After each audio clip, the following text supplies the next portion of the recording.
Assalamualaikum warahmatullahi wabarakatuh. Perkenalkan, nama saya Indah Kusmawati dengan NIM C1C020020 dari Prodi Akuntansi kelas R09, di mana pada kesempatan kali ini, di video kali ini, saya akan memaparkan sebuah materi dari mata kuliah Akuntansi Keperilakuan, di mana dosen pengampunya yaitu Bapak Dr. Wirmi Eka Putra SE MSI CIGNR CSRS. Topik atau judul yang akan saya jelaskan pada video kali ini yaitu berjudul Faktor-faktor Keperilakuan pada Penganggaran Modal. Baiklah, tidak akan memperpanjang, langsung saja saya akan memaparkan materi yang telah saya buat. Yang pertama, faktor-faktor keperilakuan.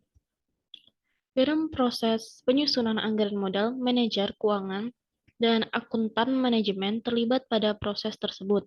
Karena keterlibatan mereka, maka penting bagi mereka untuk menyadari berbagai faktor, khususnya faktor-faktor keperilakuan, yang sangat mempengaruhi proses penganggaran modal dan pengambilan keputusan.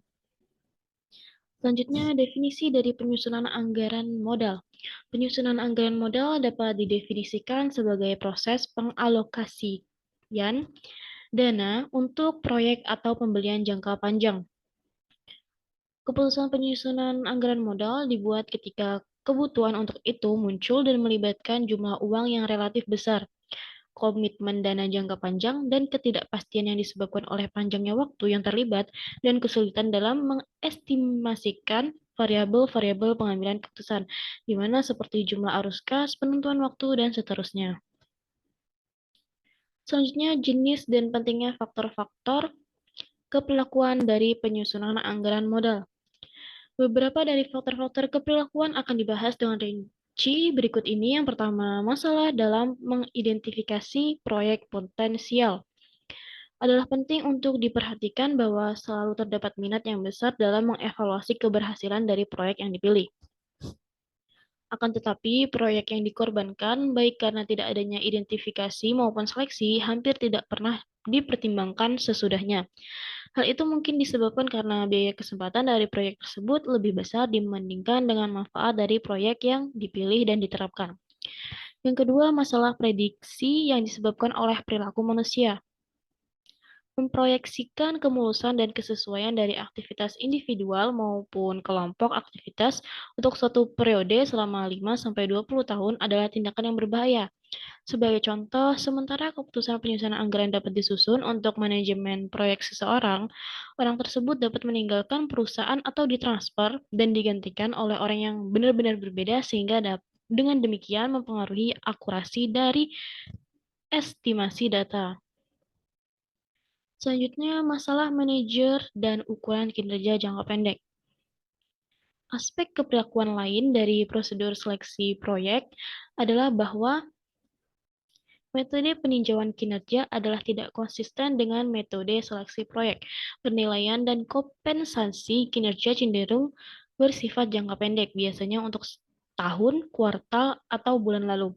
Dengan demikian, fokus dari manajemen tingkat bawah dan sampai tingkat tertentu, manajemen tingkat menengah tentu saja akan berupa kinerja jangka pendek yang sering kali diukur dengan tingkat pengembalian akuntansi. Selanjutnya, masalah yang disebabkan oleh identifikasi diri dengan proyek. Hal ini dapat menimbulkan kesulitan jika manajer mengidentifikasikan dirinya dengan proyek yang mereka pikirkan dan mereka mulai. Karena proyek umumnya diidentifikasikan dengan orang atau divisi tertentu. Orang semacam itu cenderung untuk menjadi terlibat secara pribadi dengan proyek-proyek masa lalu yang mereka pilih dan mungkin mencoba agar proyek tersebut berhasil atau tampak berhasil setelah proyek tersebut didanai. Selanjutnya, pengembangan anggota dan proyek modal. Dalam proses seleksi proyek, manajemen puncak harus mempertimbangkan apakah proyek yang diusulkan adalah baik untuk pengembangan dari si pengusul proyek tersebut pada saat ini. Proyek tersebut mungkin saja terlalu besar bagi orang atau divisi tersebut untuk diserap tanpa membuat mereka menjadi putus asa. Di pihak lain, manajemen puncak dapat mendorong divisi untuk terlibat dalam proyek-proyek yang secara ekonomi tidak menarik, tetapi menawarkan manfaat pelatihan karyawan yang potensial di masa depan, yang tidak dapat dikuantifikasi. Selanjutnya, penyusunan anggaran modal sebagai ritual. Ketika suatu proyek memperoleh persetujuan awal pada tingkat organisasi lebih bawah, proyek tersebut biasanya harus melalui serangkaian peninjauan dan persetujuan ke tingkat organisasi yang lebih tinggi. Ketika proses persetujuan atas proyek tersebut berjalan, proyek tersebut memiliki momentum yang sulit untuk dihentikan. Selanjutnya, perilaku mencari resiko dan menghindari resiko. Individu bereaksi secara berbeda terhadap risiko. Beberapa orang tampaknya menikmati pengambilan keputusan yang beresiko dan berada dalam situasi yang beresiko, sementara yang lain mencoba untuk menghindari hal-hal tersebut. Kondisi tersebut dari tingkat penghindaran risiko oleh pengambilan keputusan dalam penyusunan modal akan mempengaruhi bagaimana orang tersebut akan bereaksi terhadap proyek. Dan yang terakhir, membagi kemiskinan. Fenomena membagi kemiskinan sering kali memiliki dampak yang penting dalam proses penyusunan anggaran modal. Hal ini terjadi ketika tersedia lebih banyak proyek anggaran modal yang potensial lebih menguntungkan dibandingkan dengan dana yang tersedia untuk mendanainya. Suatu kondisi ini disebut dengan rasionalisasi modal. Materi selanjutnya tampilan rasional.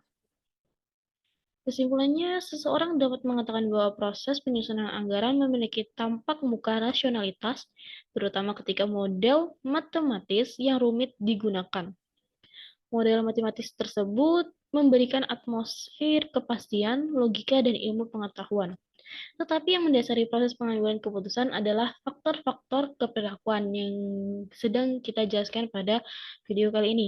Sayangnya, para pengambil keputusan mungkin tidak ingin mengakui bahwa faktor-faktor manusia yang irasional mungkin menjadi faktor yang terpenting dalam penerimaan atau penolakan terhadap suatu proyek tertentu. Selanjutnya, saran-saran perbaikan. Disarankan bahwa mereka yang terlibat dalam proses penyusunan anggaran modal dan dalam manajemen proyek modal sebaiknya paling tidak menyadari akan faktor-faktor keperilakuan yang terlibat. Paling tidak, mereka sebaiknya mengambil langkah-langkah aktif untuk memastikan bahwa faktor-faktor keperilakuan dari penyusunan anggaran modal tidak menghasilkan keputusan yang suboptimal. Selanjutnya salah satu riset, di mana riset yang saya ambil atau artikel berjudul Aspek Perilaku dalam Penganggaran, Studi Literatur pada Kasus XCN INC, di mana penulisnya yaitu Estuniana Syamia. Pada kesimpulan risetnya atau penelitian beliau adalah berdasarkan penjelasan-penjelasan dari bab sebelumnya, maka dapat diambil kesimpulan bahwa apa yang dapat dilakukan untuk mengurangi pengaruh yang merugikan dari faktor-faktor keperilakuan manusia terhadap proses penyusunan anggaran modal, yaitu bahwa mereka terlibat dalam penyusunan anggaran modal menyadari faktor-faktor keperilakuan yang melekat pada proses tersebut, di mana mungkin faktor-faktor ini sebaiknya tidak diperbolehkan untuk mengamburkan data keputusan yang relevan dan yang bersifat lebih rasional. Sementara adalah tidak mungkin untuk tidak sama sekali menghilangkan faktor-faktor manusia. Suatu pendekatan yang berhasil akan menekankan pada kesadaran akan faktor-faktor tersebut dan usaha-usaha untuk mengendalikan dampaknya yang disfungsional. Manajemen harus selalu menyadari bahwa dimensi manusia dalam penganggaran merupakan faktor kunci. Mudah bagi manajer untuk menguasai aspek teknis dari program anggaran, tetapi tidak mudah dalam memasukkan aspek manusia. Manajemen harus ingat bahwa maksud penyusunan anggaran adalah untuk memotivasi karyawan dan mengkoordinasikan aktivitas. Baiklah, sekian pemaparan yang dapat saya sampaikan pada video kali ini. Lebih dan kurangnya, saya mohon maaf. Saya akhiri. Wassalamualaikum warahmatullahi wabarakatuh.